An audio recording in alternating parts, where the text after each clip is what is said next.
Hi everyone, welcome to this episode of Kuipert Labs. We're going to, in this video, go through the concepts of empirical and molecular formulae, as well as some worked examples from the worksheet that follows. Okay, but so generally speaking, when we're looking about an empirical formula for a substance, we're looking for the simplest ratio of elements in the compound. Okay, so we're talking whole numbers. Okay, and it's based on, so we're looking at the ratio. So we're typically looking at mass to give us information about the ratio of the elements to each other. And then when we're looking at molecular formula, so there's the formula, get my handwriting correct, of the complete compound.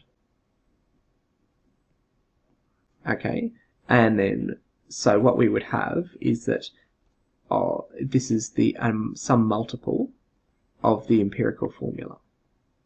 Okay, so for example, if we had this compound,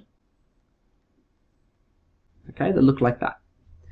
Now what we could see is that the simplest ratio of these things to one another is 1 carbon to 2 hydrogens to 1 oxygen.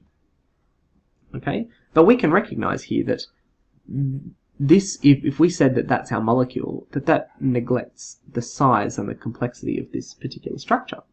Okay, that we can recognize that this is the simplest ratio, this is our empirical formula, but that we have this as our molecular formula.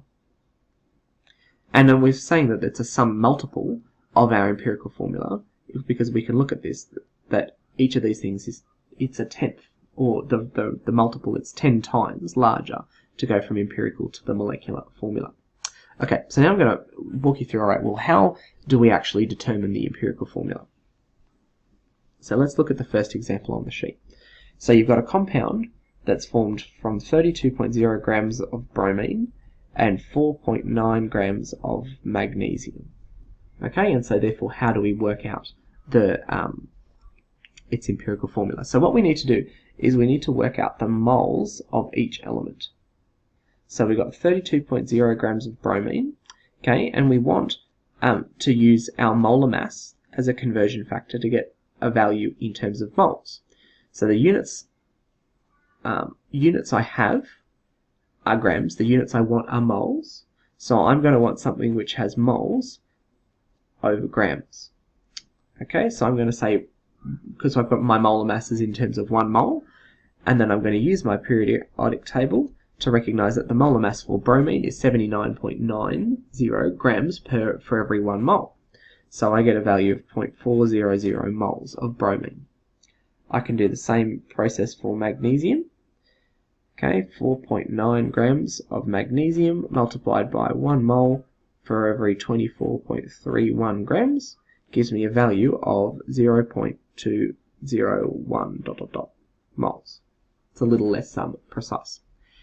Now, the way that we work out the ratio here is that we can, so we want to compare the moles of bromine to the moles of magnesium. Okay, so the ratio of these two things together is very close to 2/1. So therefore, I have 2 bromines for every 1 magnesium. So my formula would be MgBr2. Okay, by convention we write the metal first and the non-metal second when we're writing a formula like this, and then the little subscript to reflect how many of this particular element there is. Okay, let's have a look at the next example. Alright, so I've just changed up the settings on the camera. Hopefully that can kind of come across a little better for you. Okay, we're now going to go through example number 3.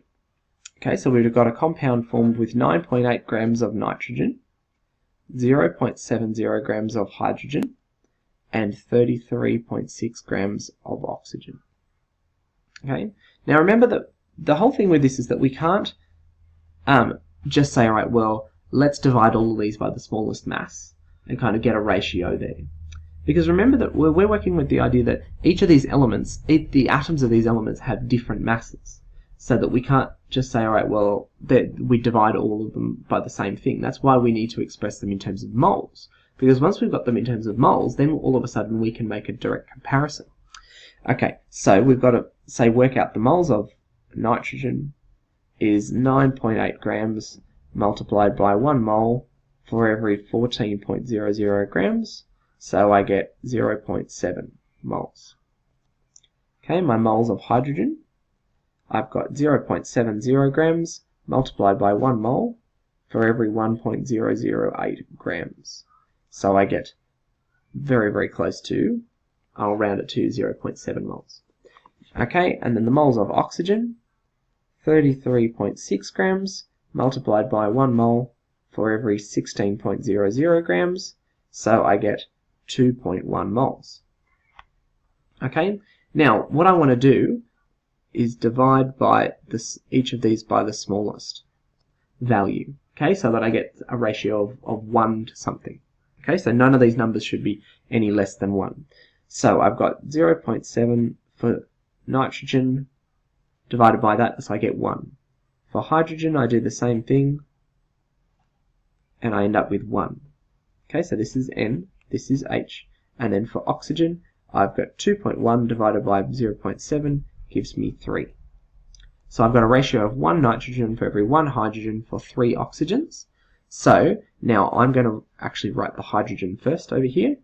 HNO3 is our formula. Now this substance is known as nitric acid. Okay, that might ring some bells there for you. Okay, so we've used the mass ratios, we've expressed them in terms of moles, and we've divided each of these values by the smallest one. Now the reason that we did this process, which was essentially the same sort of thing that we could have done in the first example, but I chose to do it a bit more directly here because I have 3 things, and you can't do this over this over this, neatly and kind of simply, or you could compare them all in pairs, and then that just kind of gets a bit complicated. Whereas if you divide each of them by the smallest value, then you kind of, in one step, you've kind of got the value that you're after. Okay, so the last thing that we're going to go through is we're going to go through question 4. Sorry, my markers are starting to run a little bit low. I'm trying to see if I can goose them along a little bit. Okay, so we've got a compound that's made up of 0.59 grams of hydrogen.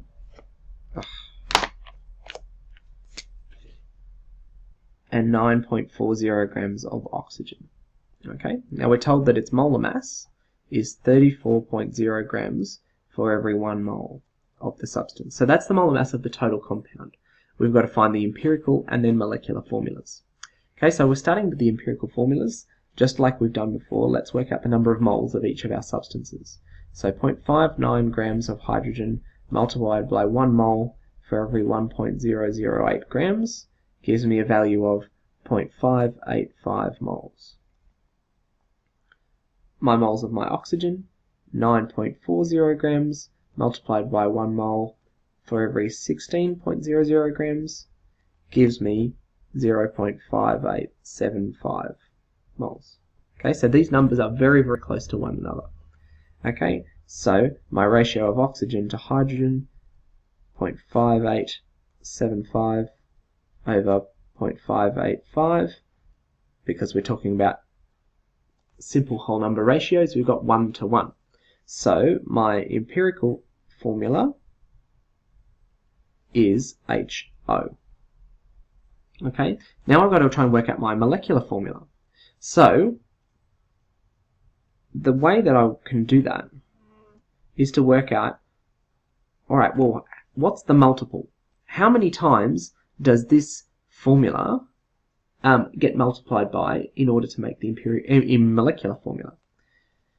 So what I can do is I can calculate the molecular mass, or the molar mass of my empirical formula, and then compare that ratio to this value of my molar mass of my total formula up here. Okay, so I have got 1 hydrogen plus 1 oxygen, so I get 17.008 grams for every 1 mole. Okay, so what I can now do is I can say, alright, well, what's the ratio of this to that. Okay, so I can do 34.0 grams per mole over 17.008 grams per mole is very close to 2 to 1. So, therefore, my multiple, okay, so saying that my empirical formula is multiplied twice in my molecular formula. So, where I did have HO, I now have H2O2. I've multiplied each number, each element by that multiple of 2. Okay, so, and I get H2O2, which is, hopefully the biologists will be familiar, hydrogen peroxide. Okay, so what you can recognize there, so we followed the same process that we're more familiar with already to work out the empirical formula. We had to work out how many times does that divide into our molecular formula. Okay, and so we worked out what's the molar mass of our empirical formula unit, and then look at the ratio to work out the multiple, and then multiplied everything by that number. Okay, so keep going with the practice questions. Give me a question, shoot me a question if you need some help. Alright, thanks very much for watching. Time for a nice science joke now. So two atoms are talking. Atom 1 says to atom 2, I think I've lost an electron. And atom 2 says, are you sure? So atom 1 says, yeah, I'm positive. Thanks very much for watching. Bye for now.